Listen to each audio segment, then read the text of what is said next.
I didn't talk about it until 2018, actually, when IPA adopted a priority focus on pharmacist well-being and resilience.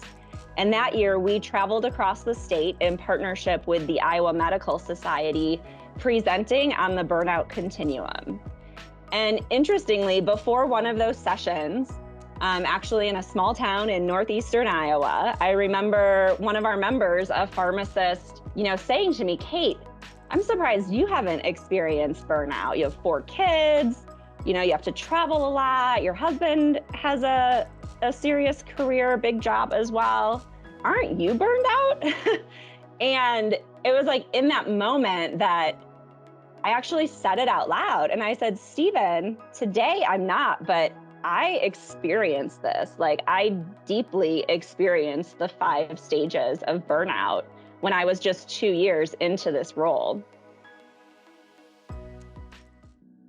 Welcome to the Pharmacy Quality Solutions Quality Corner Show, where quality measurement leads to better patient outcomes. This show will be your go-to source for all things related to quality improvement and medication use in healthcare. We will hit on trending health topics as they relate to performance measurements and find common ground for payers and practitioners. We will discuss how the Equip platform can help you with your performance goals, and we will also make sure to keep you up to date on pharmacy quality news. Please note that the topics discussed are based on the information available at the date and time of recording. Information or guidelines are updated periodically, and we will always recommend that our listeners research and review any guidelines that are newly published. Buckle up and put your thinking cap on. The Quality Corner Show starts now. Hello, Quality Corner Show listeners. Welcome back to the PQS podcast, where we focus on medication use, quality improvement, and how we can utilize pharmacists to improve patient health outcomes.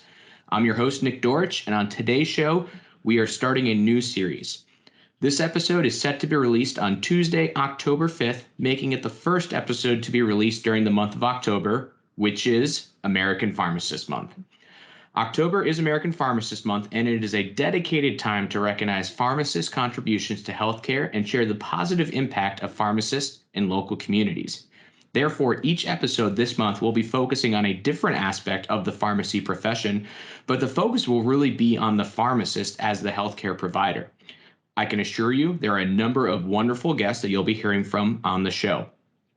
In addition, this first episode is also going to be a special one. October 10th is recognized as World Mental Health Day. We've featured some earlier episodes on the show about addressing burnout and pharmacist well-being. For today, we specifically wanted to return to this topic and hear from others so we can address both mental health and pharmacists, and we can talk about how we can contribute meaningfully to patient care while also understanding how to take care of a pharmacist's own mental health. So without further ado, I'm going to introduce our guest today, and that is Kate Gaynor, the CEO of the Iowa Pharmacy Association. Kate, welcome to the Quality Corner Show. Hi, Nick. Thanks. It's a pleasure to be here. Excellent. Well, to get us started for today's episode, we like to get a little bit of information or background about our guests. So can you provide us just what is your background as a pharmacist and in healthcare, and what do you do now? Sure. I graduated from pharmacy school from the University of Wisconsin-Madison in 2004 and moved to Iowa following graduation for a PGY1 residency. My plan was never to live in Des Moines, Iowa beyond 12 months of residency. And never say never, because here I am. I took a position with the Iowa Pharmacy Association upon completing that residency, and later applied for my current role, the CEO position of the Iowa Pharmacy Association, where I've been since 2012 in this role. And what I do now, working as a state pharmacy association executive, we have a small team of 10 at the Iowa Pharmacy Association. I typically describe my role through both the external and internal lens. So externally facing, part of my job is to represent the pharmacy profession in Iowa to stakeholders, state agencies and government, as well as other professional organizations and the public and the media. Every day, I have an opportunity to highlight the important work pharmacists in our state do to others who may not be familiar with the role of the pharmacist, today's contemporary role of pharmacists in the pharmacy profession. And internally facing, I work not only with our staff, as we say, small but mighty team of 10 at IPA, but also with our 2,000 plus members across the state of Iowa. The State Pharmacy Association in Iowa, like every other state across our country, provides advocacy, resources, professional development, and education. Excellent. Well, thank you, Kate. And you'd mentioned you've got a small and mighty staff of 10. I can tell you, as someone who spends perhaps more time than they should on social media, your team seems like a team of hundreds, following a lot of different folks in the pharmacy area. I think I see more posts related to IPA staff or IPA activities than perhaps any other pharmacy association, even some of the national ones there. And I would share that it's not just frequency of posting, but also really intentional, sharing what the team is doing. I think I've seen some posts even recently or with hashtags on IPA works for you. I may be butchering it a little bit, but the team really does a great and innovative job on sharing what they're doing to promote, as you said, the current state of pharmacy practice. We'll talk about that. We're going to talk about, your story further, your career as a pharmacist. But before we get into that, we need to get everybody up to date. And I do appreciate the introduction, Kate, but we're going to start now by hearing the breakdown. Now it's time for the breakdown. As Quality Corner show host, Nick will ask 3 main topic questions. Our guests will have a chance to respond, and there will be some discussion to summarize the key points. This process will repeat for the second and third questions, which will wrap up the primary content for this recording. After that, expect to end on a closing summary, usually containing a bonus question. Now that we have described the process, let's jump into the questions. Kate, to start the show today, I want to hear further about your story. You gave your background, and that information is kind of like the CV or resume description. That's a good place to start, but we know there's more information to that. It's often what happens in between those details, and that's what we'd like to hear from you. Like to hear from your own story, because when we were planning at the Quality Corner show this episode for October, we wanted to focus on pharmacists. We wanted to focus on mental health. And as I was writing down my ideas and guests for the show, there was something that really came to mind, because I had seen earlier in 2021, I'd been seeing a number of focused posts on the importance of mental health, on recovery from burnout. And many of those posts were from you, Kate. You and I had been connected previously years before from works in the association, but we'd kind of lost touch. And I kept seeing all these posts and really some openness to that discussion, and inviting other pharmacists and other healthcare providers, just others on LinkedIn even generally, to talk about their own journey, their own recovery. And to me, that was something where I hadn't really seen that type of vulnerability. So as we were planning out the episode, it was, well, if we're going to talk about pharmacists, if we're going to talk about mental health, this is something where Kate seems like the best place to start. So reached out to you. You're happy to jump on the show here with us, but would like to hear from your experience, just what was your story, and what led you really to this conversation again in the public world of social media about your recovery story and your professional burnout? Ooh, sure. I'll see what I can tackle. A couple of different questions in there. And first, just thanks for thinking of me and reaching out after those posts. I don't know, maybe we can link in the show notes, like that story that was posted. And on LinkedIn just this year, it was sort of a throwback Thursday, I think, post, if you will. I actually wrote what was titled My Burnout Story as a piece for the Journal of the Iowa Pharmacy Association about 4 years ago. So starting there first, yes, I experienced professional burnout. And at the time, I was incredibly ashamed. I felt like an inadequate leader for someone in my position. I was only 2 years into my role as the CEO for the Iowa Pharmacy Association. And we also had 2 children under the age of 2, so a lot going on outside of my work. I usually said I had a big job and little kids. Fast forward, we had 4 kids under the age of 4, but that's another part of the story. So at the time, I didn't talk about it. Only those very close to me knew what was going on. Thankfully, the executive committee of IPA was tremendously supportive. I didn't talk about it until 2018, actually, when IPA adopted a priority focus on pharmacist well-being and resilience. And that year, we traveled across the state in partnership with the Iowa Medical Society, presenting on the burnout continuum. And interestingly, before one of those sessions, actually in a small town in northeastern Iowa, I remember one of our members, a pharmacist, saying to me, "Kate, I'm surprised you haven't experienced burnout. You have 4 kids, you have to travel a lot. Your husband has a serious career, big job as well. Aren't you burned out?" And it was like in that moment that I actually said it out loud. And I said, "Stephen, today I'm not, but I experienced this. Like, I deeply experienced the 5 stages of burnout when I was just 2 years into this role." So it was in that moment, in that conversation, that I felt really supported and really safe that I could start talking about this, because others were experiencing the same thing, and not normalizing it and not talking about it only increases the shame that professionals feel when they're going down that burnout continuum. So that story, when I shared it, it was remarkable how many people reached out and just thanked me for putting it out there, and I'll admit, like, it took me 5 years before I was willing to put it out there after I had went through the recovery process as well. So I'm glad we're going to talk about the recovery piece, because that is so important. I'll just share maybe what I would say were the 4 pillars for me personally. And then, Nick, you can drill down and take the conversation wherever you want it to go. So that first pillar to recovery was adjusting expectations I had for myself. The second pillar was creating, implementing, and adhering to boundaries, mostly adhering to boundaries that I created. The third was robust support at home, at work, and a support system surrounding me. And then that final pillar, I would say, was coaching and therapy.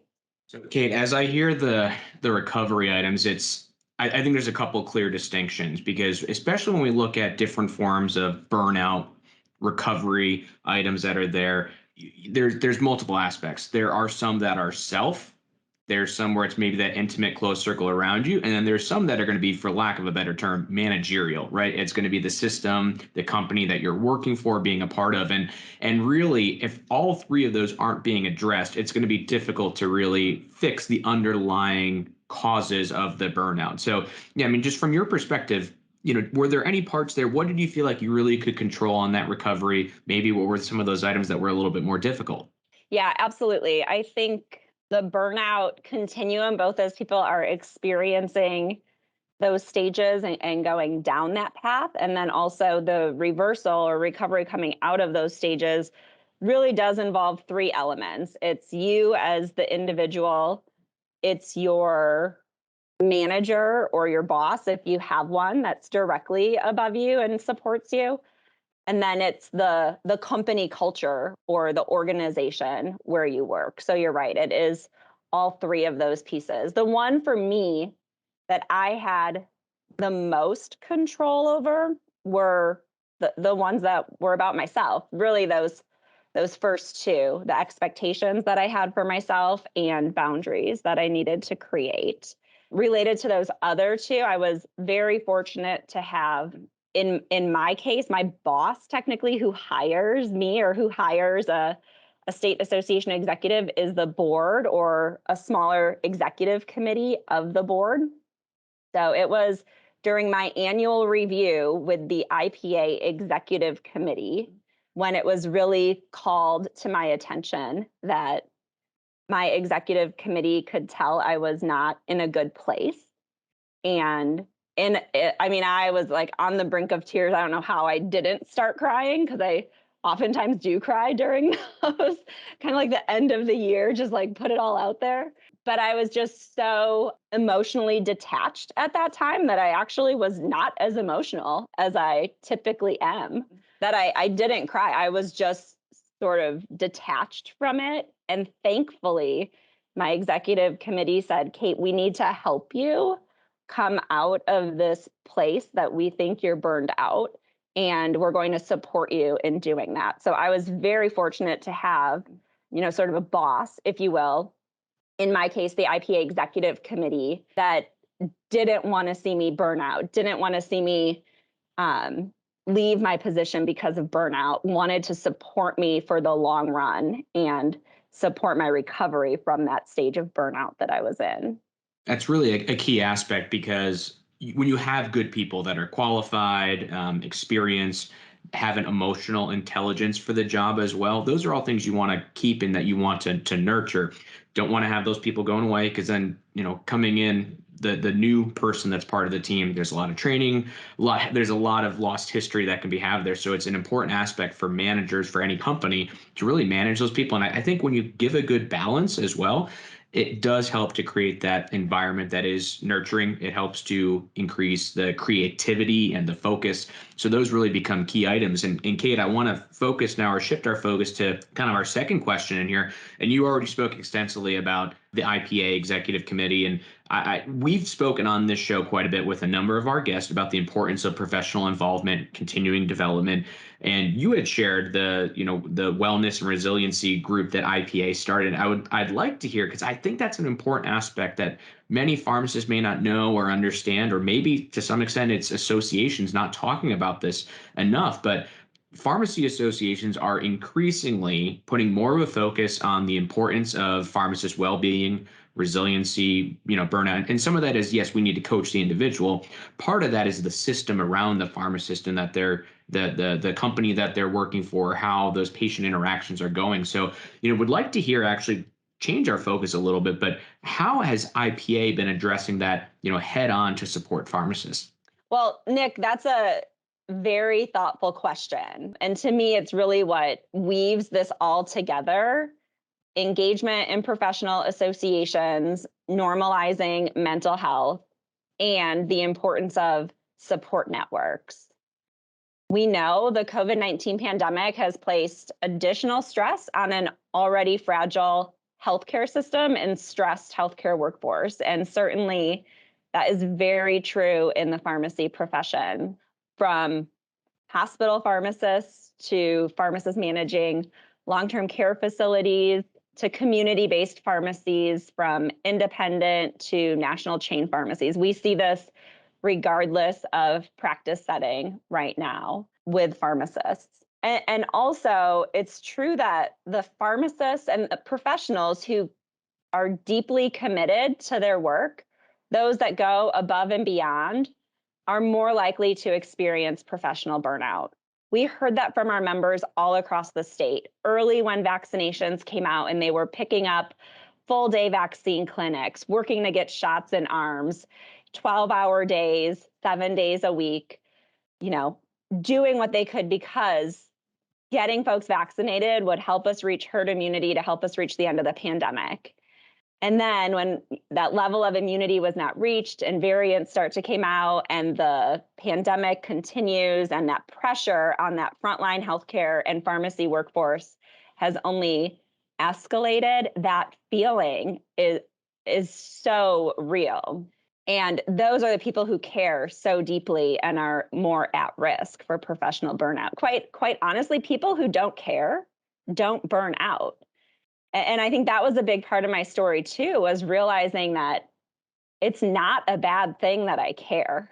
Actually, you want people in healthcare, in pharmacy, leading state associations that care about the mission and about the profession and about taking care of people.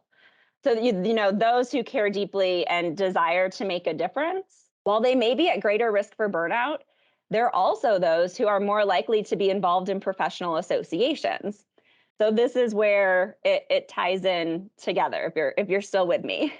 So professional associations like IPA create the environment and opportunities for meaningful connections, and for those support systems that you can rely on, especially during difficult times. And I can't emphasize enough how important that support network was for me when I experienced professional burnout. And such a big part of my support system came from other pharmacists, not pharmacists who I work side by side with each day, but the colleagues and professionals that also care deeply about the work we do collectively and were there to support me as I was going through professional burnout. Kate, I'll add one comment here before going on to the next question. And for those that may not know, Iowa, the state of Iowa, and the Iowa Pharmacy Association is a powerhouse in this space as far as pharmacy innovation. Things like Tech Check Tech, a lot of MedSync work with involvement with pharmacists involved with medical homes, transition to care. So looking at Iowa from the outside, it's and the Iowa Pharmacy Association, it's progressing all of these different aspects of pharmacy care. And the IPA is doing a great job promoting that to its members, and in the state also sharing nationally and externally the importance of that. So IPA is doing that work, and in conjunction, in a parallel path, is also focusing on hey, pharmacists, this is what we need to do, and those around the pharmacy community. We also need to take the mental health and wellness and burnout seriously. I think that's a key aspect, because it's often there's an idea around a restricted number of resources or attention that can be paid. And I would just point to IPA and Kate, applaud you and your staff for continuing to do both. Hopefully that's not leading to any burnout there from the group, but that's actually going to transition me to my next question, or third question for today. And as we were talking back and forth about going through this episode, one of the items that you had mentioned was that really how your team has supported, your team at IPA has supported your employees, your mighty but small team of 10, so that they can maintain their wellness, maintain their resiliency. And would like to hear from your experience as a leader, as a CEO with IPA, but how you've helped to kind of maintain that type of environment, what type of changes have occurred, and what's been the experience from the staff as they've kind of followed in this journey. Yeah, thanks, Nick. So I'll start kind of with the employer lens and then go to the membership piece. And it has been a journey. When I went through professional burnout, I would say I didn't tell my staff about it. It wasn't something that we talked about. I did my best to keep it together and keep the train on the tracks, and did barely. For the association at that time. But, since the focus and since sort of opening up and sharing the story, it really was a first domino in just, we're going to normalize this very much. We had a policy already, just about mental health days and saying, you don't have to feign a physical illness. We all need a break. So we just very openly say, hey, I'm taking a mental health day. And now that's different perhaps than working in a pharmacy or in a job where, you're covering a shift. Like an office-based job does allow for some different flexibilities than the frontline workforce. But really, really normalizing those discussions, allowing and supporting, almost promoting people taking a mental health day if they need to recharge. Whenever I hire someone new, the first thing I say is, what's most important to me is that, number one, you take care of yourself, physically, emotionally, mental health. Number two, you take care of your home, whether that's children, family, pets. And then three, you can take care of your work. Because if 1 and 2 are misaligned, your attention and your efficiency and your ability to meaningfully contribute to IPA's mission and our work, won't be in place. So how can I, that is the way we lead at IPA, is so people first take care of themselves and then the work can follow. One of my posts on LinkedIn, I think that you may have seen also, is as a team, we all took the pledge. I think it's a national campaign, but Iowa recently signed on to Make It Okay. And it's a t-shirt with the word okay, just very simply. And it's about normalizing conversations around mental health. talking about depression and anxiety and other mental health illnesses the same way we talk about cancer and diabetes. And what is your family going through? What are you going through? What support do you need? And make it okay to have those conversations. So we've taken a few of those steps internally, and we're a close-knit team. And I think that helps lend to really the openness and comfort and support when people know that it's not just lip service, but we really do support each other as the full person. Yeah, it's an important aspect because just as I'm thinking about it, right, you'd mentioned cancer, diabetes, other, disease. Pharmacists, we're used to working with patients with various diseases, but the mental health disease is far more common than many of these diseases that are being treated. So it becomes an important aspect to recognize, as you said, for the conversations and making that meaningful. It's also identifying or meeting people where they want to be met, right? Some people are going to be fine in a large group. Some people may just be the one-on-one or just when the time is right. So there's little distinctions there that make all the difference for each individual. Absolutely. And same for our membership. With a broad, diverse membership across the state, meeting people where they're at on this topic is equally important. I talked earlier about when we went across the state and hosted meetings with the medical society. The downside to that was the people who needed to be in the room the most weren't even showing up. They were too burned out to come to a meeting and engage. And so that is something we're continuing to work on. And COVID has opened the door for more virtual meetings, even a safe, more anonymous space, if you will, to provide support. So we're continuing to evaluate how we meet our members where they're at and provide resources on this topic. Like other associations, we've invested in programming and events that highlight pharmacists' role in mental health and mental health care, things like mental health first aid. But we also have had at, I think, our last 3 or 4 meetings, speakers that talk about resilience and well-being and acknowledging the significant workload that pharmacists have taken on throughout the pandemic and the importance of allowing yourself to feel that and recognize that, and also create strategies to make sure you're not, completely burning out and leaving pharmacy because of it. That's kind of the worst case scenario. And I think in my position, maybe why it's kind of unique, people think, well, when you burn out, you have to leave a job to recover. You have to leave a job and start over to implement boundaries or to reset your expectations. But that doesn't have to be the case. If you love what you do, you can recover from burnout and not have to start completely over. Yeah, that's an important distinction, Kate. And I'll move us now to our closing and just kind of some of the final remarks. And actually just thinking mental health first aid. Our listeners will remember that a few months ago, or it may have been last year, we did have a series on mental health as well. And as we were planning that series, one of our guests at that time said, hey, you should talk about mental health first aid and you should contact IPA because they've been doing it for years already. So just, Kate, shout out to you and your team. Others are recognizing it as well. Certainly the importance of, recognize this. It's not an individual item. It's not even just our team. It's really as a profession, and those in the healthcare community and just those that are out there. We need, Kate, as you said it, the pharmacists, the healthcare providers, they are the helpers. They're the people that care. Despite what we think there is a finite amount of time and energy in the day, we really need to make sure that we're continuing to support those people. In this case, the pharmacists, that they can continue to provide the excellent care as the face of the neighborhood, local community healthcare provider. And that's really my soapbox as it goes for this topic. We could cover this a whole for much longer than the time we have designated for today. But Kate, we do want to move to our closing, and we always end our episode with something that's maybe not a pharmacy specific question for our guest. And, for the last few weeks or months, we've been asking our guests, well, what have you been doing that is your own kind of new self development? Have you learned a new skill? And maybe for you, maybe for your family, maybe for your team, but is there a new skill that you've picked up or you've developed in, we'll say, the last year and a half? Ooh, another good question.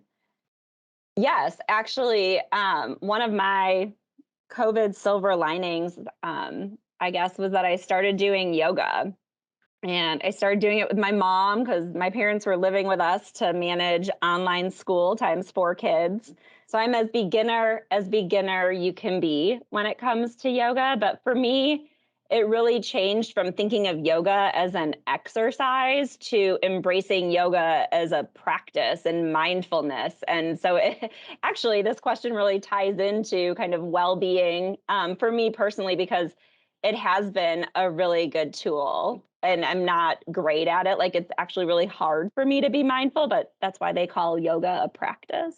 So I've enjoyed that and would share that with the group. And I mentioned too that we have 4 kids that did online school last year. So my other quality improvement effort is really trying to figure out how to find one-on-one time with each of my 4 kids, because they're at ages now that they'll remember, between ages 6 and 10. So I'm still working on it. I'm still working on yoga and that. But those are 2 things that I'm actively working on. And if there are other pharmacists out there that are working on either of those things, I would love to connect. Kate, great call out and great development. I've been told I should do yoga for my own health and wellness. I did not pick that up in the pandemic. I did, however, watch a lot of Baby Yoda. So sounds similar, but So totally did we. different. That was actually our first pandemic binge as a family, was The Mandalorian and all the Star Wars episodes. So I made it to 42 years old having never watched Star Wars, and then COVID hit, and our family watched all of them. So Well, I can talk Star Wars with any pharmacists that are into it too. making notes that's a future podcast idea. Star Wars pharmacy overlap. But Kate, appreciate you being on the show today, sharing your story, and would certainly recommend to everyone to follow Kate on LinkedIn. And Kate, that does lead me to my final question for you today. If folks want to reach out to you, if they've got questions, if they want to hear more about your story, what you're doing at IPA, what's the best way to contact you? Sure. My email, which we can drop in the show notes, is kgainer@IARX. And also on LinkedIn, I do post most days about pharmacy, about work-life integration and being a working parent. And then I guess I've posted quite a bit about mental health and well-being. So those are kind of my topics I'd love to connect on LinkedIn as well. Absolutely. Well, Kate, again, thank you. You're a tremendous guest for our American Pharmacists Month series, and also tying in the World Mental Health Day. Thank you for sharing your story. I certainly, as I mentioned, I've been following some of this. I've seen a lot of great posts. I've seen a lot of great comments and interactions from others on those platforms as well. So, kudos to you for sharing on this topic and making others feel, comfortable about it. So certainly, again, 2 thumbs up, and thank you for your efforts there. Now, for our listening audience, aside from making sure to follow Kate on LinkedIn, make sure you subscribe to our podcast. And if you have a question or topic, please let us know. If you have a topic and would like to come on the show and talk about it, we would love to hear that. You can DM us directly on Twitter @PharmacyQuality, or you can email info@pharmacyquality.com. With that, I appreciate you, the listening audience, to the Quality Corner show. And there is one final message from the PQS team. The Pharmacy Quality Solutions Quality Corner show has a request for you. Our goal is to spread the word about how quality measurement can help improve health outcomes, and we need your help in sharing this podcast to friends and colleagues in the healthcare industry. We also want you to provide feedback, ask us questions, and suggest health topics you'd like to see covered. If you are a health expert and you want to contribute to the show or even talk on the show, please contact us. You can email info@pharmacyquality.com. Let us know what is on your mind, what we can address, so that you are fully informed. We want you to be able to provide the best care for your patients and members, and we wish all of you listeners out there well.